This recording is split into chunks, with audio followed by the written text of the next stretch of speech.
নতুন বছরে আমার সাথে এমন কিছু হবে সেটা কখনো ভাবতেই পারিনি। 2026-এর প্রথম দিনই আমি সারাদিন কি করেছিলাম সেটাই তোমাদের সাথে আজকের এই ব্লগে শেয়ার করব। নতুন বছর কিভাবে কাটবে না কাটবে সেই সারা বছরের কল্পনা কিন্তু আমরা শুরু করে থাকি 1 জানুয়ারি থেকে। আমরা ছোট থেকে এটা শুনে এসেছি যে বছরের প্রথম দিনটা যেভাবে কাটে সারা বছরটাও নাকি ঠিক সেরকম ভাবেই কাটে। সেই কারণে আমরা সবাই চেষ্টা করি যেন বছরের প্রথম দিনটা আমরা ভালোভাবে কাটাতে পারি। আর আমার ভালো থাকার রাস্তা কিন্তু তোমরা দেখেই নিয়েছো। এই গলিটা ভালো থাকার রাস্তা না, মানে ভালো থাকার রাস্তা বলতে বোঝায় পাহাড়ে গেলেই শুধুমাত্র আমার মন ভালো হয়ে যায়। তবে সেই দিন আমি ভেবেছিলাম যে খুব একটা দূরে যাব না, কাছাকাছির মধ্যে এমন একটা জায়গায় যাব যেখানে শান্ত হয়ে কিছুক্ষণ সময় কাটানো যায়। এই জায়গাটা তোমরা অনেকেই গিয়েছো, কিন্তু আমি গিয়েছিলাম প্রথমবার। এটা ছিল দুধিয়াতে, আর এই জায়গাটার নাম হচ্ছে চিল আউট। আমি প্রথম ইনস্টাগ্রামেই দেখেছিলাম, আর ইনস্টাগ্রামে যেরকম দেখেছিলাম জায়গাটা কিন্তু ঠিক সেরকমই ছিল।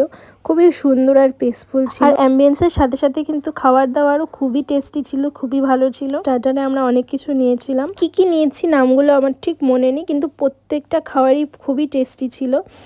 তো স্টার্টার খাওয়ার পর আমরা একটুখানি জায়গাটা ঘুরে দেখছিলাম, আর প্রথমে তোমাদেরকে দেখিয়েছিলাম যে ওখানে একটা দোলনা ছিল। দোলনা দেখলে কার না চড়তে ইচ্ছে করে, বাচ্চা থেকে বড় সবারই কিন্তু ভালো লাগে দোলনায় চড়তে। তো অনেকক্ষণ ওখানে দোলনায় চড়ার পর ততক্ষণে আমাদের মেন কোর্স চলে আসে। আমরা স্টার্টারে যেহেতু অনেক কিছুই খেয়েছিলাম সেজন্য আর মেন কোর্স বেশি নিতে পারিনি।